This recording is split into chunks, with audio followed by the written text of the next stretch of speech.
Okay, welcome everybody. Thanks for being on with us. I know a lot of you were on early just listening to Sue and I chat back and forth. I hope that was entertaining for you. We appreciate you being here. I'm Katie Earle. I oversee our University Express program here for senior services. And we're back with Sue Stoklosa, who's amazing. Oh, Before I introduce who to you, just a couple quick housekeeping things. I'm seeing several new names. So one, we're recording the session. If all goes as planned, I'll be able to post it by the end of the week. You've joined muted and without your video showing, not because you've done anything wrong. That's just the settings for our program today. So you should be able to hear and see us and Sue's presentation, and we'll communicate with you via the chat so you can ask any questions you have or share any thoughts. Type those in as soon as you think of them, and then we'll get to as many as we can at the end of the presentation in the time that we have. So if you're on a computer, your chat's on the lower right-hand side of your screen with the little speech bubble. Click on that. If you're on a tablet or smartphone, touch your screen. That brings up your control panel. You should see a button with 3 dots. Click on that, and then you'll see your little speech bubble for your chat. So we hope you ask all your questions. Now, the star of our show, Sue is a nurse practitioner with 13 years experience in pulmonary and critical care, and she's currently teaching next generation of nurse practitioners at Daemen University in the throes of finals.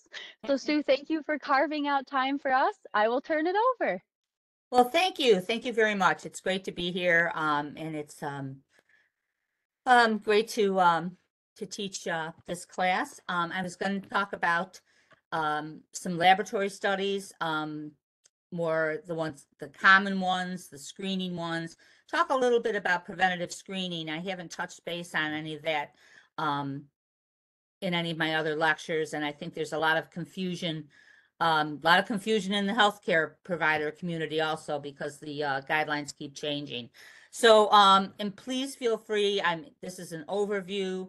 Please feel free to ask any questions that you have, because that's what I really like to hear from you. A little bit of science first. Let's see if we can change this. Come on. Go to the next slide. Okay. So what is a good test? And what do I mean by that? I mean that, so we do a lot of blood tests, we do screening tests, chest x-rays. What makes a good test? And basically, what we look for, healthcare providers when they're talking about numbers of people that have, like, say, mammograms done and how many then, are positive or negative. We're looking at two things called sensitivity and specificity. Okay, what does that mean?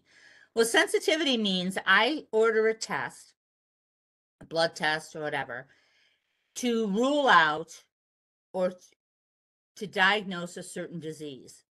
And that test I order, if it has a high sensitivity, then it means it's very sensitive to that disease. So a positive has a good chance that that's the diagnosis. So you heard a lot probably during COVID with positive and negative tests and the nasal tests and which tests you use. So let's talk about, so we'll use that as an example. So the gold standard is what they call a PCR test for COVID, which you would have like in a hospital or an ER. And if you look at the data, it's very sensitive to that disease. You get very, very few false negatives. So if you have COVID, it will, in that PCR test, more than likely be positive in the 90% range. Something on the other side maybe is positive, but not maybe 50% of the time for some, and there's not a disease I can think of right now because we probably wouldn't do that test. So when they're looking at different tests or you're reading about whether they're false positives or false negatives, we're looking at the sensitivity of the test. Specificity means that it's specific to a certain disease. And what does that mean? There's blood tests that we can do that are very, like, as an example, a blood test for clots in the lungs, very sensitive to that. If it's positive, or let me back up. If it's negative, Rarely is there a blood clot. So it's very sensitive. If it's a negative, we all breathe a sigh of relief. If it's positive, though, it is not specific for that disease. It can be a blood clot, it can be an infection, it could be cancer, it could be inflammation, it could be many things. So it doesn't help us ruling it out specifically if it's positive. So those are kind of the two things, and we'll talk a little bit more about that when we talk about some of the cancer screening tests, whether they're sensitive to that disease, cancer, and whether they're specific for that. So if you get a positive, you know it's cancer. If you get a positive, it could be a lot of other things. Okay, so one of the most common things, and usually on the top of the order list when you're having your annual physicals done, is a complete blood count and a differential. And if you look through here, it's just an example. You have white blood count. So your body makes white blood cells. Basically, white blood cells do two things for us. They fight infection and inflammation. So if those are elevated, let's get my pointer over here. If those are elevated, we start to worry about infection or inflammation. And on this example, it is elevated. It's 13.75, and that's 13,000. And then every result will give you a reference range. The reference ranges are pretty constant, but different labs will be a little bit different. Hemoglobin, that is the molecule on your red blood cells that carries the oxygen, so that's very important. And it should be above 11 or 12.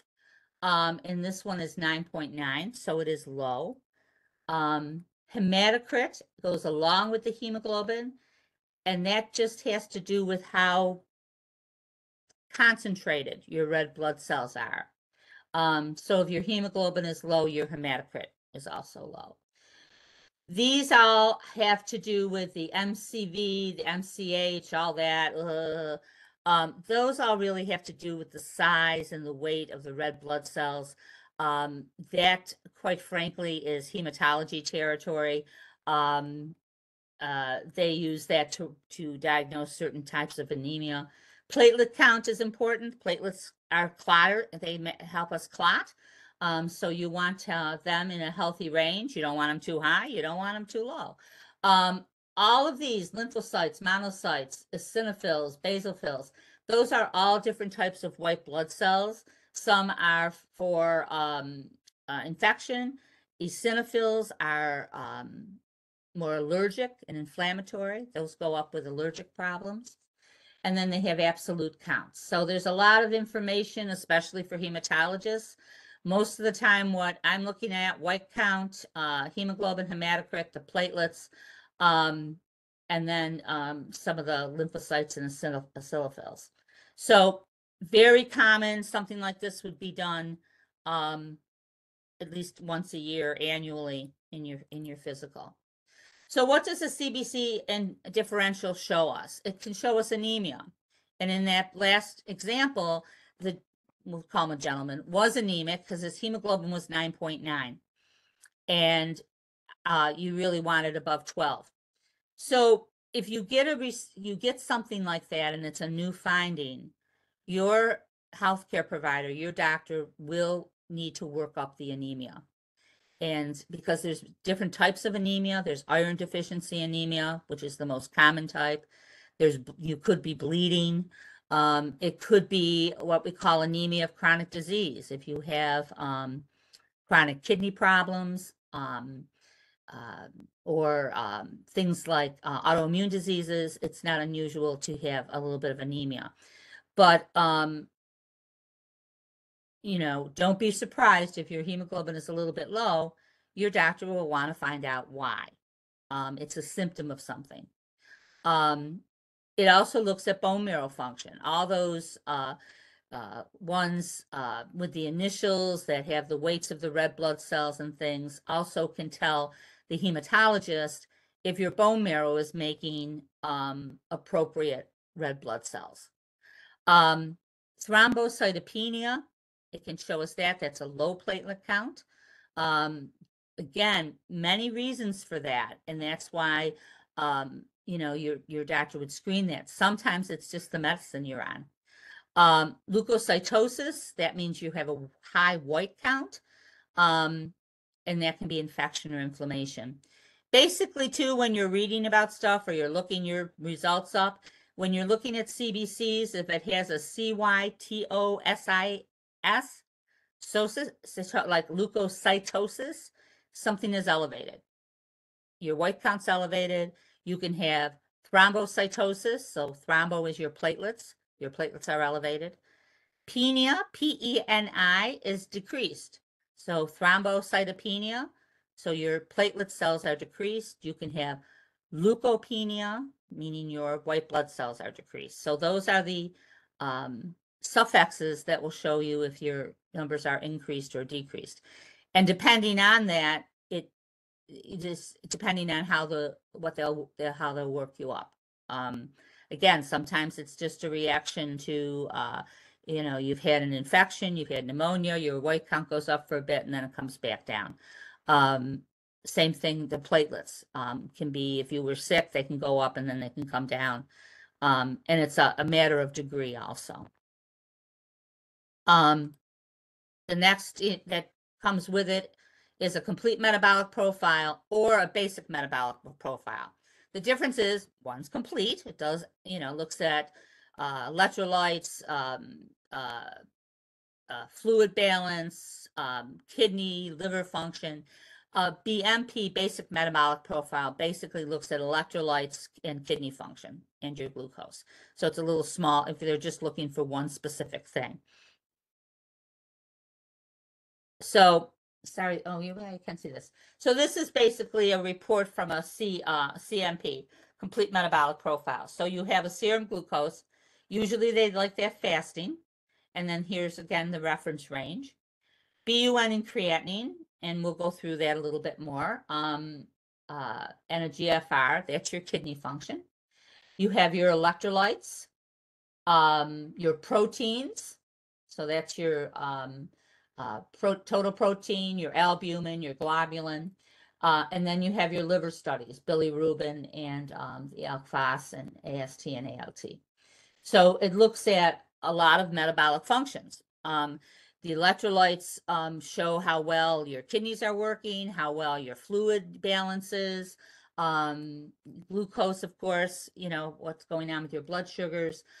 So your doctor can get a lot of information from a CMP. So as far as electrolytes, these are kind of the main ones that we look at. Electrolytes are very important substances in the body. They work in the cells and outside the cells, and they help the cells do their job, and they help our bodies with electricity, like the electricity that has to go through the heart to have the heartbeat. You need calcium and magnesium and potassium for that to happen. So if the kidneys in particular are working well, and we're not messing with it with other things, the body will regulate all these. The sodium, so you don't have too much salt, but you have enough because you need some salt. And if you have, the kidneys can excrete salt in the urine. Potassium is very important. Well, they're all very important, but potassium is very important for heart function and making the heart beat smoothly. So that you need to watch that. Calcium, again, with the heart, but also with the muscles and the bone. And magnesium also is a lot of smooth muscles, so breathing and heart. All those electrical functions that the body does. And the body does a remarkable job keeping these all really in alignment. And a lot of times, like one will go up or the other will go down, like calcium and phosphorus, depending on how much they take from the bone. So it's a very complicated system. but it shows, it gives us when we do blood work in this, it gives us an eye into how a lot of other organs are working and how the fluid balance is working in our body. So liver, again, the complete metabolic profile will show us liver function, and one of the things they call it liver enzymes, and those first three, ALT, AST, and ALP, are all liver enzymes that the liver excretes for different digestion issues. As the liver starts to have problems, these liver enzymes go up because you have liver tissue, liver cell destruction. So particularly the ALT and the AST may go up. There may be a transient increase. Many medications increase these levels because many medications are metabolized in the liver. So your liver enzymes may go up a little bit if you start a new medication, and it's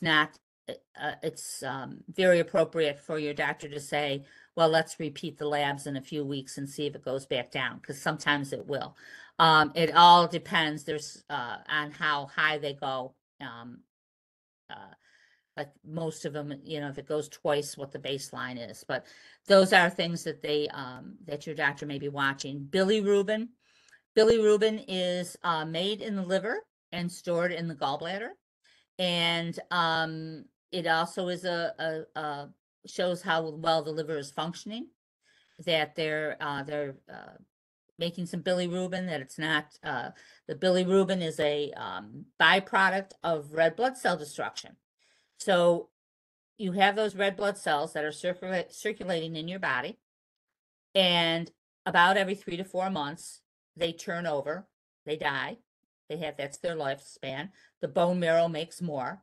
And when the red blood cells die, one of the byproducts of that is bilirubin, which the liver should be able to metabolize, and get rid of. If it's built up in the blood, it means the liver is not doing its job. So if your bilirubin is higher. They also look at, because the liver has a big function in proteins and keeping our proteins in our body or getting rid of them. So it'll look at your total protein levels and your albumins. And that will show liver function, but also if malnourished, if you have what they call protein calorie malnutrition, especially if the albumin, well, the total protein's low too, but especially if the albumin. And how we can get that is that you could actually even be somewhat of a normal weight, but your protein intake is very low, or you're eating up a lot of protein, and maybe your diet is very high in carbs and you're not taking in enough protein. Those levels will be low too. I just wanted to show you on the picture the liver here, and right here, this little green thing is the gallbladder. It's awful little to give us so much trouble, isn't it? But there's the liver. You see there's a lot of blood supply into the liver because all the blood has to be filtered through the liver, and things metabolized, and then here in the gallbladder is where they store the bile. The liver makes bile for digestion. The gallbladder stores it. So that's why we can do without a gallbladder, because then we just don't have the store of bile. On the other hand, sometimes people have trouble after their gallbladder is gone because they can't get an extra oomph of bile if they have a really high fat meal. Not all the time, but that's the gallbladder. Okay. So it also looks at kidney function. And I don't know if many of you had seen my chronic kidney lecture. A lot of it goes along with this, but so you're going to look at the blood urea nitrogen, or BUN. Again, nitrogen is a byproduct, is a waste product from the metabolism of proteins. in our body, and the uses, the use of energy. So the kidneys should be able to filter that and get rid of it, and we urinate it out. It's in our urine. Same way with creatinine. Creatinine is a waste product, a byproduct of metabolism of in our body. So kidney's job, filter that creatinine, have us urinate it out. When the kidneys are having trouble, they do not filter these two waste products, BUN and creatinine, well, and they're very it's a very easy thing to test, and we do blood work for it, and if they're elevated, we know that there's some stress or some problem with the kidneys. Those numbers are then calculated into what's called a GFR, or a glomerular filtration rate. And that is really what most of us go by as far as kidney function, because there's whole variances about what can happen with that BUN based on how hydrated or dehydrated things you are. So, and it's also age based. So the GFR, we expect as we get older, our kidneys don't work as efficiently as they did when we were 20. So we want to calculate for that.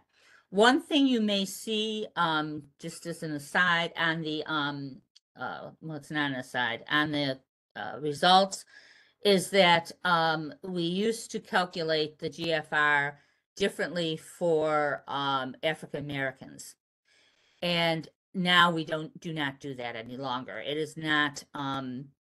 There really is no substantial difference. The only problem that caused is they had to have worse renal function, kidney function, to get to a certain, a certain stage of kidney disease than the rest of the population. And we, I think we all know that Blacks suffer from a much higher rate of kidney disease. So anyway, if you see that on your results, they should be starting to take them off. But I know the one that I posted still had two different results for GFR. But GFR will be what they go by as far as if you have chronic kidney disease, what stage that it is in. Other important tests, urinalysis. Urinalysis tells us a lot of stuff. It tells us how well the kidneys are working, by if there's protein and the kidneys start to be stressed, the proteins will start to spill into the urine because the kidneys can't reabsorb it. It'll tell us about infection. It will tell us about if there's renal stones, and if we can get some kidney stones, we can also test those to tell what type they are. That would help with treatment. It can show if there's some blood in the urine, and probably the most important thing on this slide about the urine is that if there's what they call microscopic hematuria, and what that is if you urinate, you don't see blood in your urine, but if we did a test on it, there's blood in the urine, or there's red blood cells in the urine, so it's microscopic. And if you have that, your doctor will more than likely, unless you've been worked up for it before, number one, might just repeat it, make sure and see if you get two results with this blood. And if not, if it's still there, they're generally, as he's going to talk to you about, having a workup done and see where that blood is coming from. So there must be a reason to explain why it's there.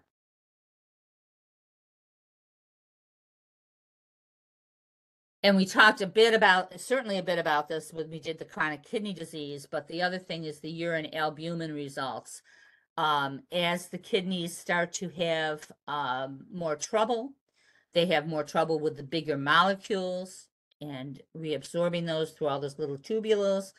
And one of the biggest molecules is the proteins, like albumin. So they can't reabsorb the albumin, and it gets excreted in the urine. And those are sometimes the first thing we see when people are starting to have trouble with their kidneys. So for all those multitudes of reasons, part of a urinalysis is generally part of the an annual workup. This is a busy slide, but I just wanted to show you that there's a lot of information that we can get from a urinalysis. We can get, they look at the appearance, so if it should be yellow, not not bloody or cloudy. This one is hazy. They'll look at glucose. Again, if you have blood sugar problems, your blood sugars are high, you're going to start to spill some glucose in your blood. Bilirubin, if your liver's having trouble, it will spill the bilirubin. Ketones, bloods, proteins. Some of these things like nitrates and leukoesterases are positive with infection. If you have bacteria and they're alive bacteria, they will, their byproducts of metabolism are nitrates and leukoesterases. So those would be positive. Because many times with urinalysis, especially in women, who've had chronic urinary tract infections, they'll have bacteria in there or some cloudiness, and it's generally not an active infection unless those two things, the nitrates and the leukoesterases, are positive. And you see in this one, they are positive, and it's hazy. So this is actually and they 4+ bacteria, but these are also positive. So this would be a urinalysis that was positive for a urinary tract infection.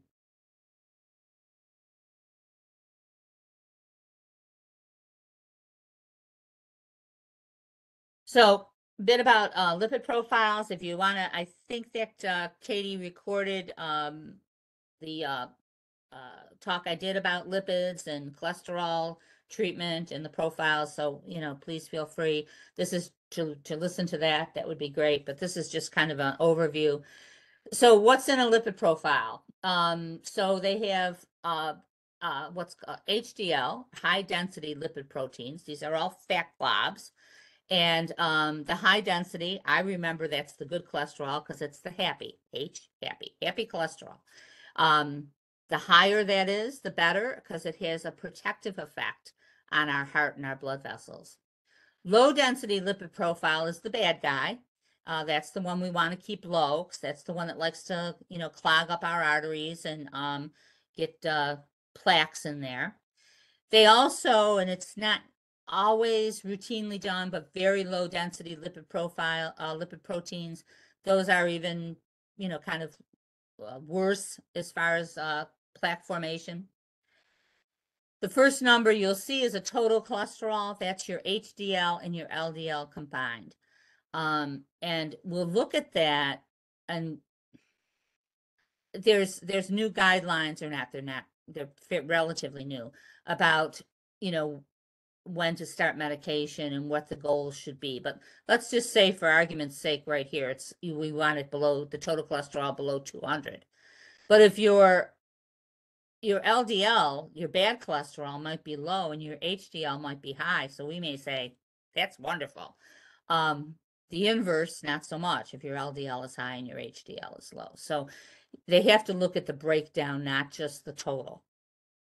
Triglycerides, they're kind of fat molecules, but they're tied to the carbohydrates. So the more carbohydrates you eat, the higher your triglycerides. And that is kind of linked with looking at diabetes. Screening of your lipids is recommended to start after they're 20 years old and repeat every 5 years if normal. Obviously, if it's not normal, and you're on medication, that's no longer screening, that's treatment, and there's different guidelines for how often you need to do the blood work.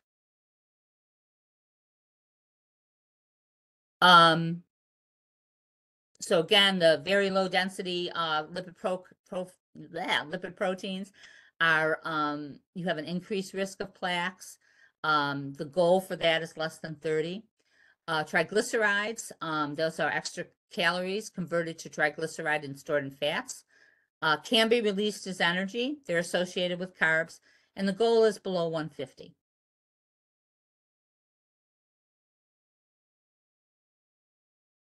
There's also special categories for your LDL, the bad cholesterol. And this is what I'm saying as far as the guidelines. There's actually, and they're most of the time now they're built into the electronic medical records at your doctors. And also, like I have an app on my phone. And we talked about this in the lipid lecture, your cardiovascular risk. If you have different risks, your goal for your where your cholesterol should be, or your LDL in particular, will be different than if you don't have the risks.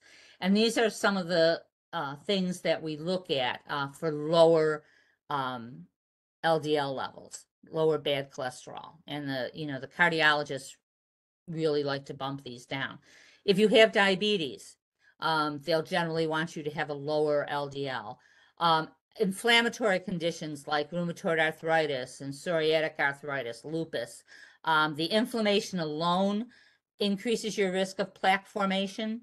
And some of the medications also increase your LDL. So they really push those down, sometimes below 80. Metabolic syndrome. And metabolic syndrome is any of those three things. Increased waist circumference, your triglycerides are greater than 150, you have high blood sugar, elevated blood pressure, and your happy cholesterol is less than 40.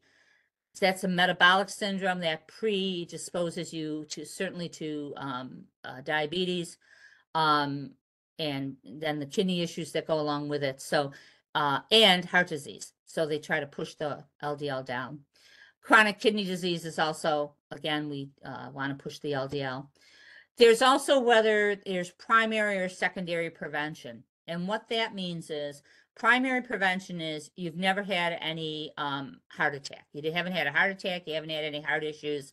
You may be at, they screen you. You may be at a higher risk. Depending on that risk, the doctor may recommend maybe a statin or things like that. Secondary prevention is you're preventing another event. So if you've had a heart attack, and so that's going to be a whole different set of goals for your cholesterol then. And generally, like I said, the cardiologist will really try to push it down under 80. Generally, the goal is under 100. Some younger people with no risk factors, even 120. But they'll try to push that down as a secondary prevention.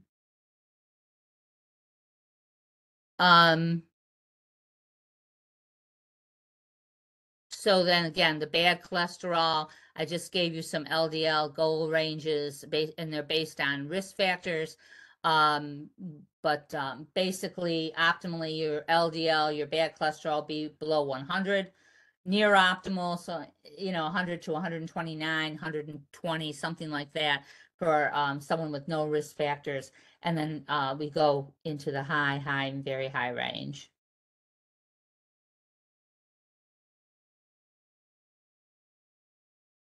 Did that one already? Okay.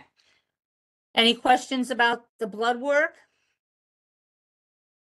Not seeing any questions yet, Sue. All right. So I want to talk a little bit about prevention recommendations.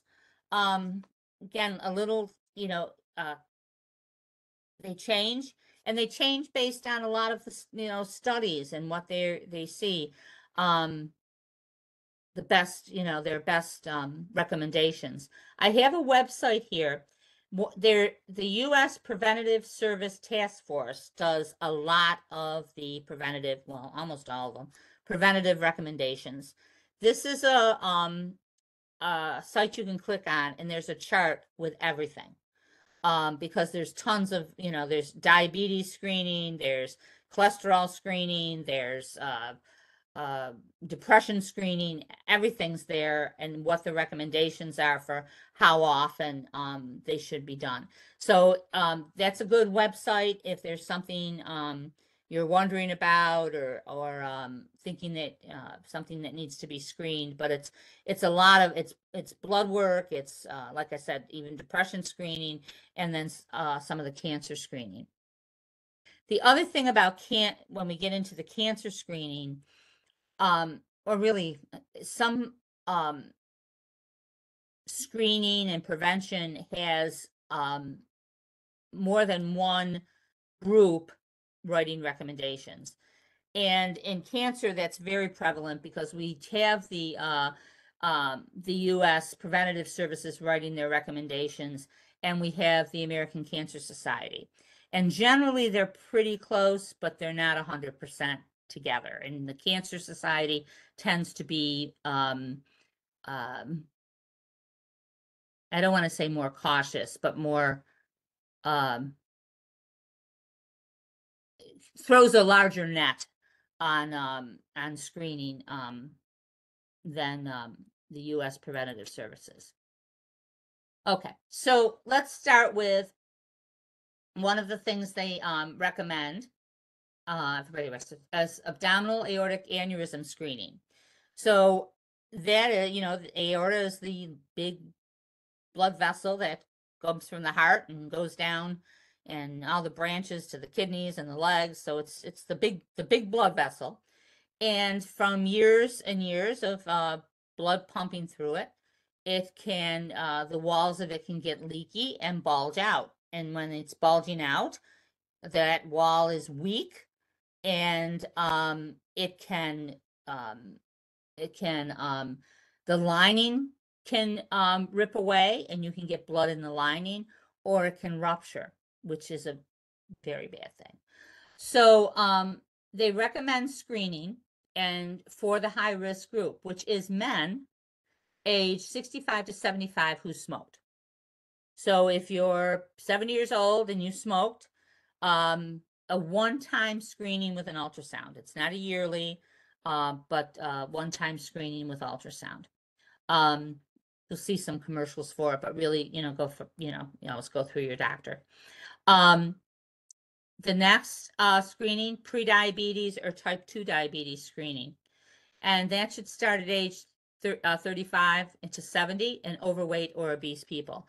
And the reason it's going to 70 is that if you're not developing diabetes, usually, by that time, the reality of it is that most docs are going to screen with blood sugars in that every year, whether you're 70 or 80. But that's what the guideline says. So how they do that is with blood work, and you may have had this. It's a hemoglobin A1C. So what does that mean? So you have the red blood cell, you have the hemoglobin molecule, that carries the oxygen. It also has to do with blood sugars, because glucose is what the cells use for food, for energy. So, and then every 3-4 months, those cells, they die. We have new cells, new red blood cells. So if you look at the blood glucose's percentage on the hemoglobin molecule, you will get an average of what the blood sugar was for that 3 to 4 months that red blood cell was functioning. And the benefit of that is we're not just getting a snapshot in time. We're not drawing a fasting blood sugar the day after Christmas and it's going to be high. You're looking at what it has been over the last 3 to 4 months, and you'll get it in a percentage, and that will go to what, that'll correlate with the average blood sugar. So basically, diabetes, pre-diabetes, anything 6.6 and above, they're certainly going to be talking about treatment if it's 7 or above for hemoglobin A1C. But 6.5, 6.6 will generally get your doctor's attention. They also can do fasting blood sugars, and I'm sure you've all had that. You know, can't have your coffee in the morning and you go in and you get a blood sugar drawn.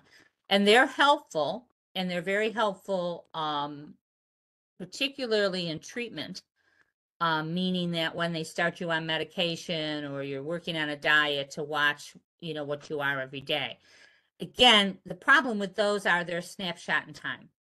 So they're not giving you a long-term picture. They're just giving you the picture of what's going on with you today, which may be very, very valuable, but is a little difficult for diagnosis. The other thing, going back to hemoglobin A1Cs, to say, the one thing that can be difficult with those is if people have high blood sugars and then they have low blood sugars, you'll get an average, so you'll look better. Your numbers will look better than they really are. But those are the two tests. Those are the screening that they're going to look for pre-diabetes and type 2 diabetes. The next, osteoporosis, bone loss, very big issue, especially in women after menopause, causes a lot of disability with fractures and back fractures, compression fractures. The USPSTF, that's enough initials there, recommends bone measurement, which is a bone density test, starting at least in women 65 years or older, or people who have, there's certain risk factors. If you're on steroids, if you've had another compression fracture, things like that. But particular, not that men can't get osteoporosis, they can. In certain diseases, increase the risk. Again, kidney disease, for osteoporosis, so they may be screened, but basically, postmenopausal women over 65 should be screened for bone densities.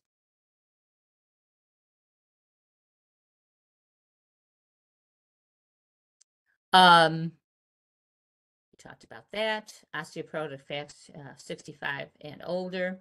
Younger, if there's other risk factors. Colorectal screening. None of our favorites.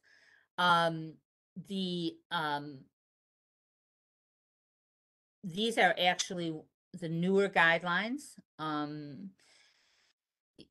lot of, again, some of these things, these guidelines keep changing. These are kind of the newer guidelines. That's one reason at the bottom I have a link to the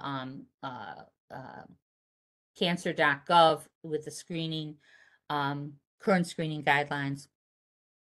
So basically, the gold standard for screening for colorectal cancer is a colonoscopy. Now, nobody in their right mind wants a colonoscopy. But I have to say, including myself, I have to say that it is a preventable cancer due to the colonoscopies. Colon cancer does not, in general, the body's never 100%. We're not a machine. But in general, colon cancer is a relatively slow growing cancer. So that's why we can do colonoscopies every 10 years or what have you, because we know that we know for the vast, vast, vast majority of people, we're not going to do a colonoscopy this year and be absolutely clear and have, colon cancer the next year. So, and removing precancerous polyps is a preventative treatment for colon cancer. So anyway, what are we talking about now? So one of the things, the colonoscopy versus Cologuard. And I know most of us have seen a lot of commercials for Cologuard. I was like, hey, can I have the Cologuard? No, my doctor said you can't. Basically, Cologuard is for quite low risk people. Younger, no history of colon cancer, no history of bowel issues. Maybe they've had 2 or 3 colonoscopies that have been absolutely clean with no polyps.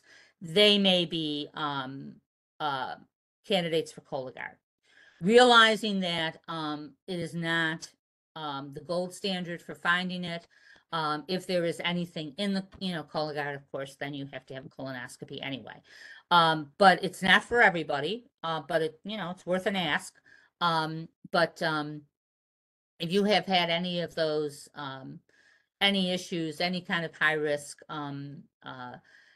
issues, like I said, colon cancer in the family, um, uh, anything like inflammatory bowel, autoimmune things, if you had polyps in previous colonoscopies, then they will recommend colonoscopy.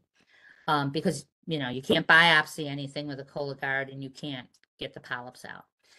So it's now ages 50 to 75. We've always recommended screening for colon cancer. So ideally, you have your first colonoscopy at 50.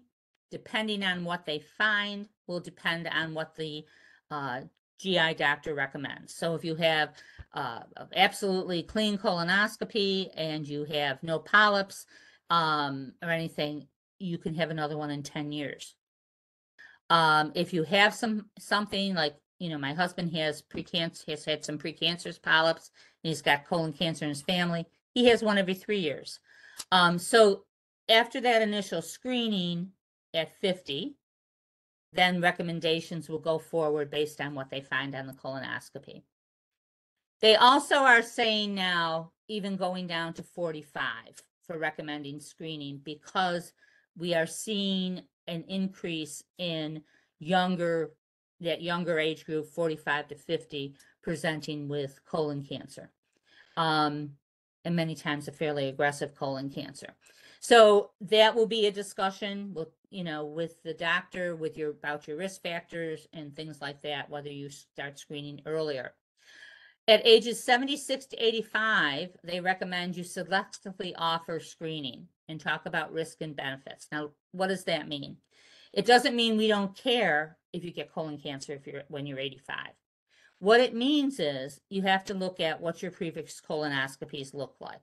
So let's say one thing, you're 85 years old, you've had you've had your screening colonoscopies like you're supposed to, and you've never had any polyps or anything suspicious. Well, we know that, we don't know, but it's likely then there's not going to be any development of cancer within the next 10 years. So we're looking at 95 years old before we would do another, before there would be the risk then. So is it worth it? Because any of you who've had colonoscopies know, actually, there's two risks to it. Number one is the prep. The prep, especially as we get older and maybe we're on medication for,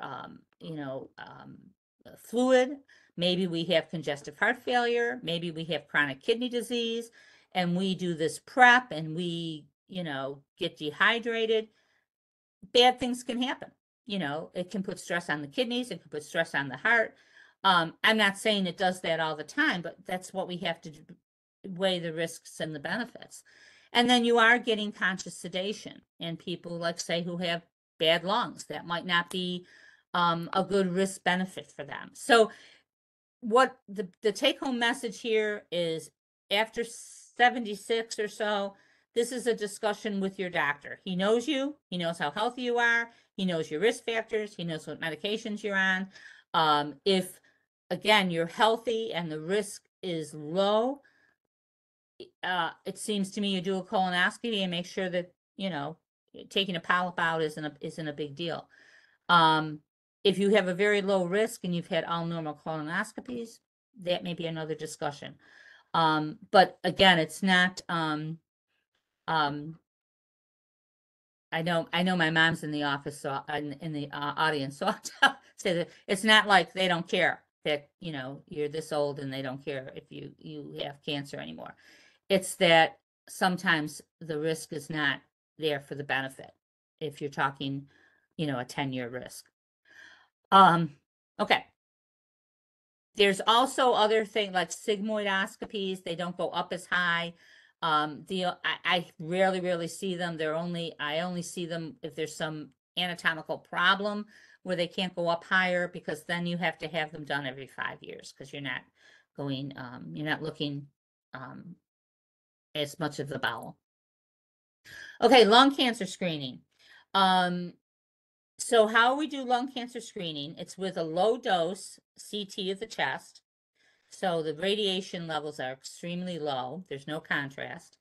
And the people who qualify for this are people, and these have changed a little bit too, the ages, 50 to 80 years old, smoked at least 20 pack years. And what a pack year is if I smoked 1 pack of cigarettes for 20 years, I do, 1 times 20 is 20 pack years.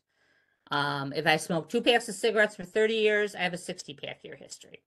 So you have a 20 pack year history. You either currently smoke or you've quit within the last 15 years. They know from studies that you've been smoke free after 15, 20 years, your rates of lung cancer go down quite a bit. This was a study, a big study, multi-center study that was done probably at least 10 years ago now, with them doing these CAT scans to find cancer. One of the big problems with lung cancer is that you don't really get a lot of signs till it's pretty far advanced. And usually we would find it when it was metastatic, was spreading. Only a third of the people with lung cancer prior to this screening would be able to have the tumor taken out when we found it. Chest x-rays aren't helpful because you have to have a pretty good tumor in there to see it on an x-ray. And then there's all areas like behind the heart and what have you that you might be able to see. So anyway, they started this study, multi-center. Cleveland Clinic was involved, some of the big centers. They actually stopped the study early because the numbers were so impressive. It's quite a decrease in finding lung cancer early. The problem is that the lungs, from infections and breathing in whatever bad stuff we've breathed in, have a lot of nodules and calcium deposits and stuff in the lungs. And our current level of technology with the CAT scans really can't tell the difference. So we end up maybe doing more CAT scans and following these nodules depending on the size. We have a whole big guideline sheet on it. And they tend to be benign. 90% of them are benign. So if you're going to get lung screening done and they call you and they say they found a 5 millimeter nodule, 90% of the time it's benign. It's not cancer, but they may want to watch it. They may want to do another one. So, but we can find, them early, and we have in our practice. So 50 to 80 years old, 20 pack year history. You currently smoke or you quit within the last 15 years. And it's a low dose screening CAT scan done yearly unless there's something found. And they have good rates of, finding things and curing people. Okay, so prostate cancer and screening for that. That is, I don't know, but certainly within the healthcare community has lately been a matter of discussion. So how they screen for prostate cancer is with a blood test called a PSA. And like a lot of screening things, like we talked about, sensitivity and specificity. So the PSA may be very sensitive for prostate cancer. So if it's, if you have prostate cancer, you don't get a lot of what we call false negatives. You don't get a lot of low PSA levels. The problem is, or the question is, it doesn't have a real high specificity, which means it could be elevated for other reasons. So you have your yearly PSA level done. It's elevated. It could be prostate cancer. It could be infection. It could be an enlarged prostate. So there's other things. So the argument is that sometimes we do biopsies that are negative. And I understand that, but the other side of the coin is, when you're talking about diseases that can be certainly life shortening, and short, really impact quality of life. I mean, these are can be lethal diagnoses. What is the risk benefit between having maybe a biopsy that was negative and saying, "Whew, that's good, I don't have," and catching it early if you can. So that's where people fall. And so sometimes if you have an elevated PSA, it can be other things besides prostate cancer. This is again a discussion to have with your doc or your urologist, and how they feel about it and your risk factors. So the box are the recommendations from the U.S. Preventative Task Force. So PSA levels, men 55 to 69. The decision to be screened for prostate cancer should be an individual one. And that's what I'm saying. You talk about it, with your doctor. What are the risk benefits here? Men 70 and older, really, they don't recommend screening for prostate cancer. Prostate cancer, very slow, except there's a little subset of prostate cancer that young men get, like in their 40s, that can be very aggressive, 40, 50. But generally, after 70, if you develop it, it's so slow going.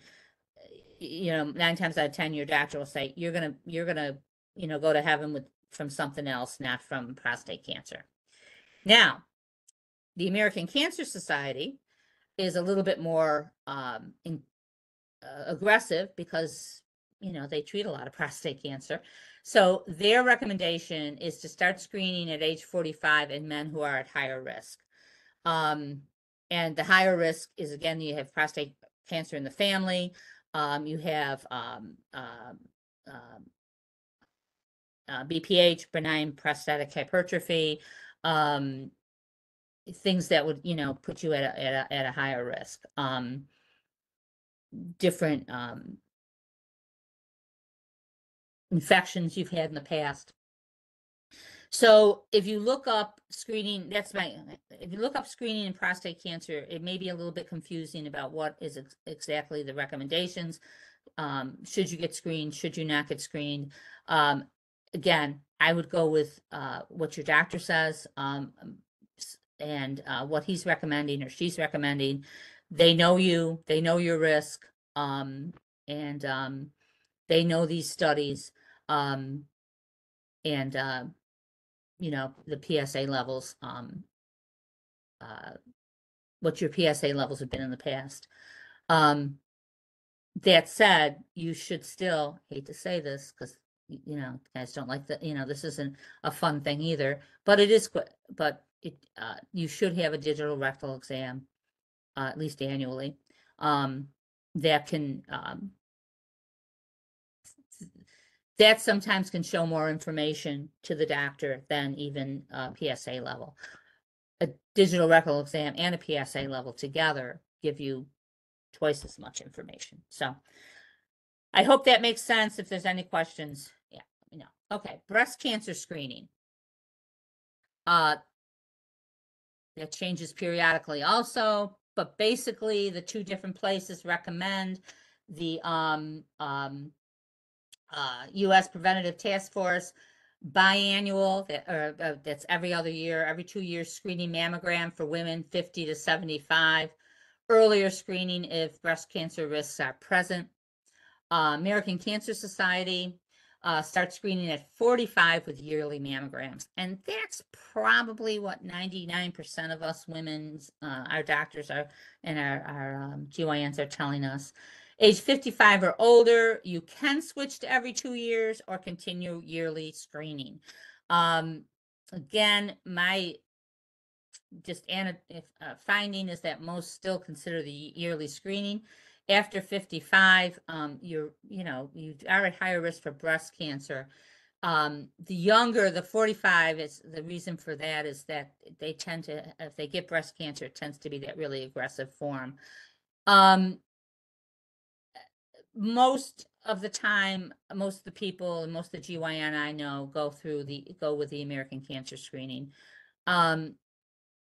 Sometimes I think that, and I know that they get a lot of data and how many women have mammograms and how many end up having cancer, and they look at all that, and it's to determine their recommendations. So I'm not saying it's all money driven, but it does seem that sometimes the U.S. task force does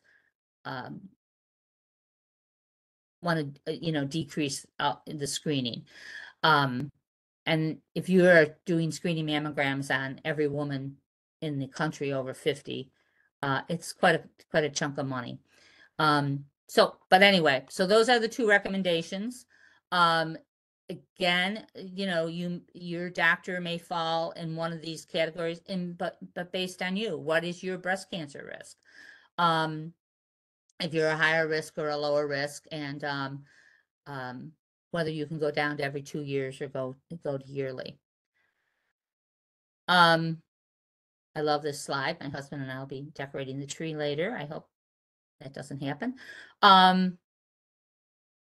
So that's kind of what I have. I would love to take some questions. So if anyone has any questions. All right. Oh, I love that picture. That's Thank it you so too. much.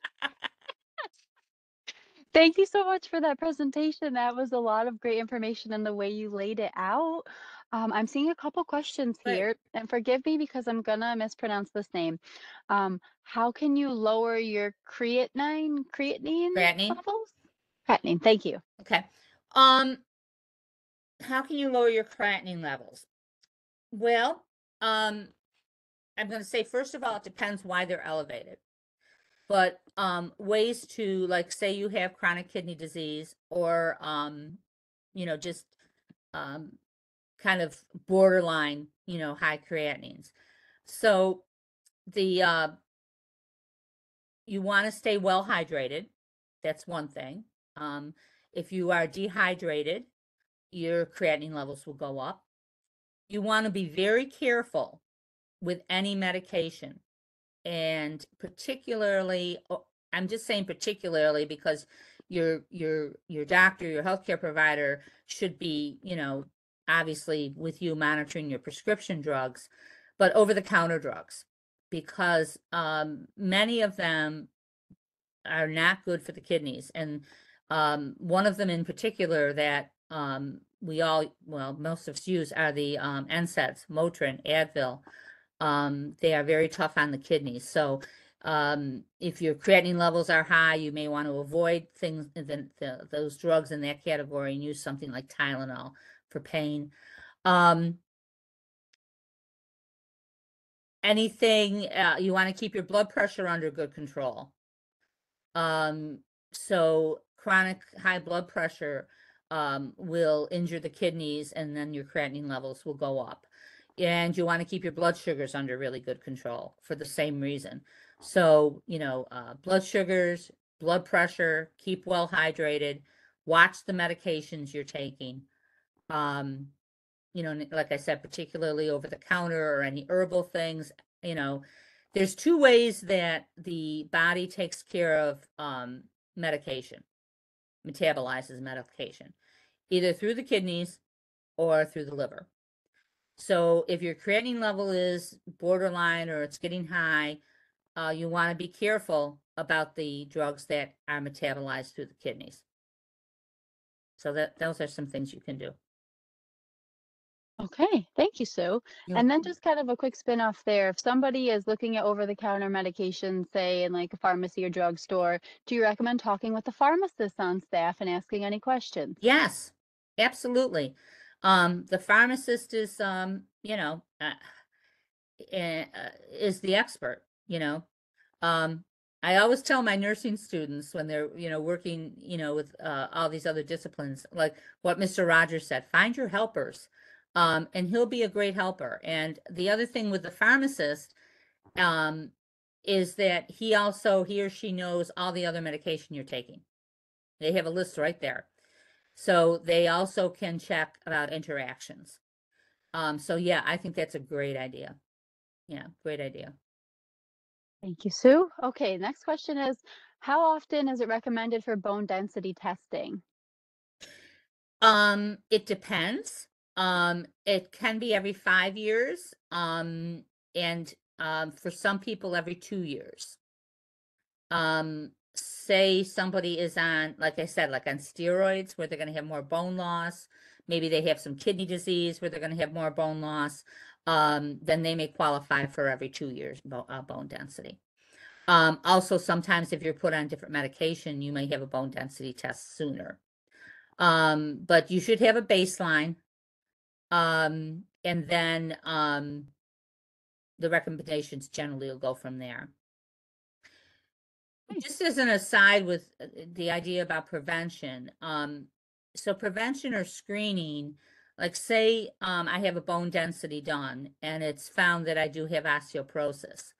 It's no longer screening then, it's treatment. So the guidelines, if I'm not going to be on medication or this or that, the bone densities might be different timing than when I don't have that diagnosis, but you're screening for it.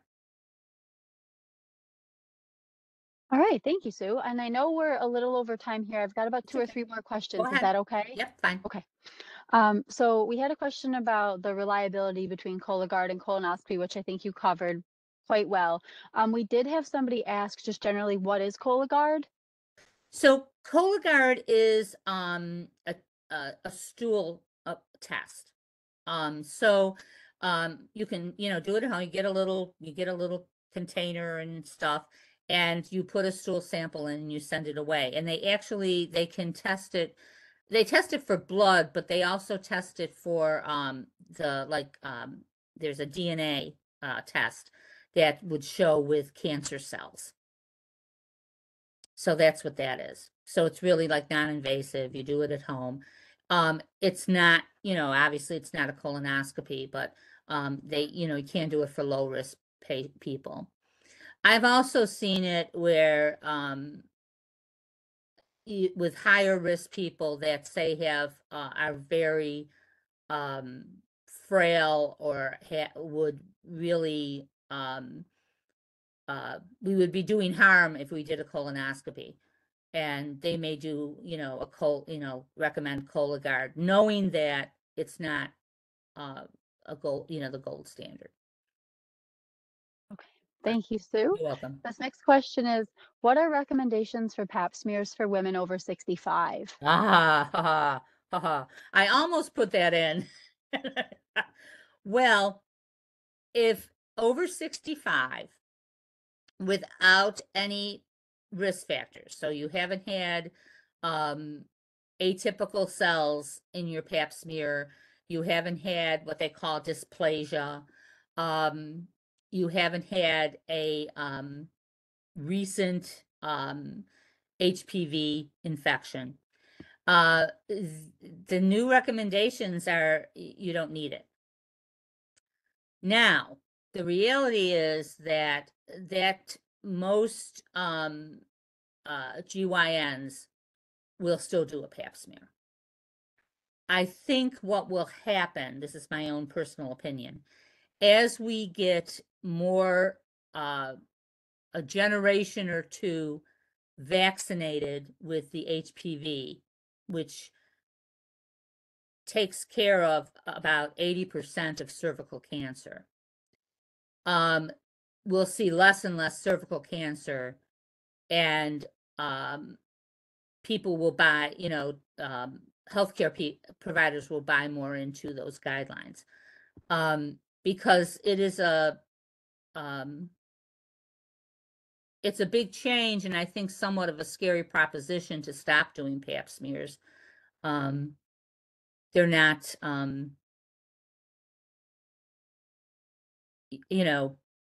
what's the word I want to say? I don't want to say they're not invasive because they are a bit of it, but you're doing stuff anyway. So, but anyway, you will see the guidelines over 65 to say that if you have no of these other risk factors for cervical cancer, you can stop having pap smears. My GYN, when I ask him, he says you're going to have pap smears till you die. So there you go. Um, the higher, it's still a low risk, but the higher cancer risks for women with that is more ovarian. And there's no really good way to screen for that except for having annual exams. So, yeah, thanks for asking that question, but it's a lot of, it's very controversial right now about who gets a pap smear and or who should, and at what age. And it's generally, a lot of it is that as more and more people, more and more young people get the HPV vaccine, it's kind of changed the numbers. So I don't think your doctor's wrong if he says you should keep having them, and he's probably not wrong if he says you don't need them anymore. But you do need an exam every year. Okay. Thank you, Sue. And that person said, thank you very much for the pap smear answer. I'm seeing two more questions, if that's all right. Yeah, absolutely. This is to lower total cholesterol and high LDL levels. I've seen differing recommendations on the use of fish oil, and I'm not going to pronounce this right, ethyl. Okay. How it's Yeah. being read. I'm sorry. Okay. Um, Oh,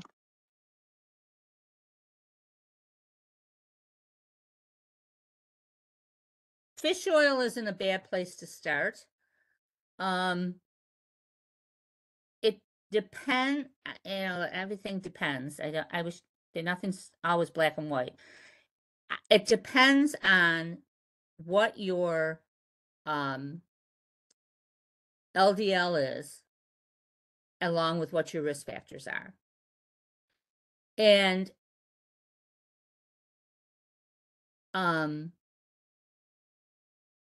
fish oil may be helpful, with the triglycerides. But if your LDL is elevated and you have risk factors, really the way to go are the statins.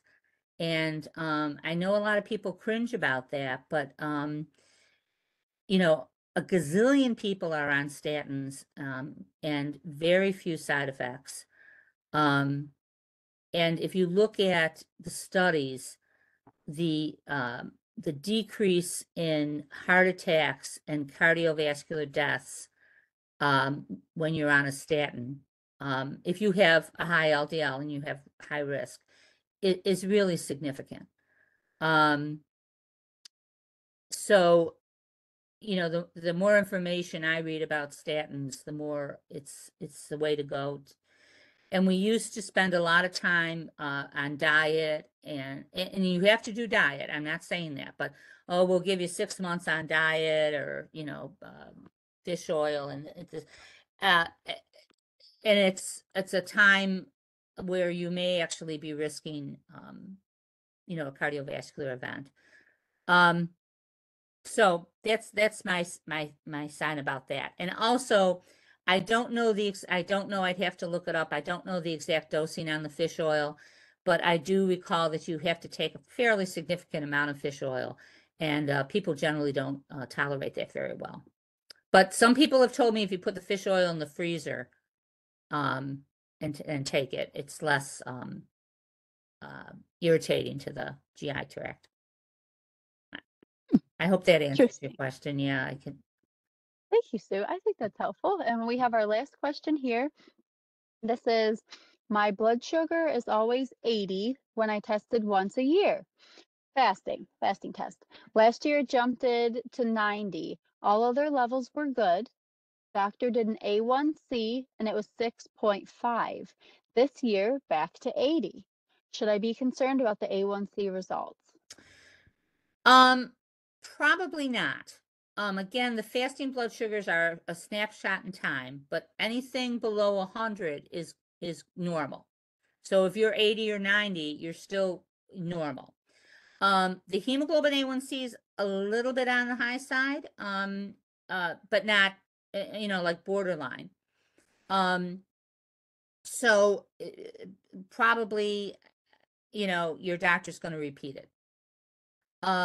What I would say with that is, again, the fasting is a snapshot in time, but the hemoglobin A1C is over, 3-4 months. So you may have some high ones in there and some lower ones, and that's your average. So knowing that 6.5 is kind of borderline, but not anything, not, maybe treatable or anything, it may be time to take a look at your diet. And which is very, very hard because I love these, and really start to limit your carbs as far as refined sugar and processed sugars and all the Christmas cookies and things like that. But the fastings are well within range. Even the 90 is okay. But the hemoglobin A1C is a little bit borderline. And, it may be, again, what you were eating at the time. Even if you were sick, your blood sugars go up when you're sick, if you've had an infection in particular. So that sometimes can change things. But I wouldn't lose sleep over it, but I would maybe take a look at your diet and try to modify that, and nip it in the bud. Thank you, Sue. I just You're have welcome. one quick follow-up question to that. Sure. How does, if at all, stress impact our levels? Would something like that, would stress ever impact that? Yes. Yeah, it does. Just curious. Um, in particular, we talk about two different kinds of stress: physiologic stress, which means stress like you're sick. You get an infection, you have pneumonia, you get COVID, you get the flu. Your blood glucoses will go up. Your body takes that as their cells need more energy. Emotional stress, maybe not as dramatic, but it's certainly the wear and tear on your body. Your body excretes things like adrenaline, which can increase the blood glucoses, because your body is, again, your body is perceiving that emotional, that stress, as your cells need more energy, fight or flight. You're gonna even run or fight. And so your blood glucoses can go up. Yeah. So Okay. Sorry. anything else? This was Uh, great. the person just said, bingo, thank you. Stress is my answer. Well, and it's not an easy thing to conquer, but yeah, all those kind of healthy living things, it affects every part of your body. So Yeah. Well, now I'm just seeing a couple thank yous. I'm seeing thank you so much for this you're information. welcome. It was Thank you. I great. have a lot to talk with my doctor about. Oh So, no. I no, I think it's a don't get a good thing. call. No, yeah. It's Yeah, yeah. this is great. Well, Sue, I appreciate your time today, and everyone who's on. Thank you so much for joining us. And be on the lookout for this recording on our website. I will stop.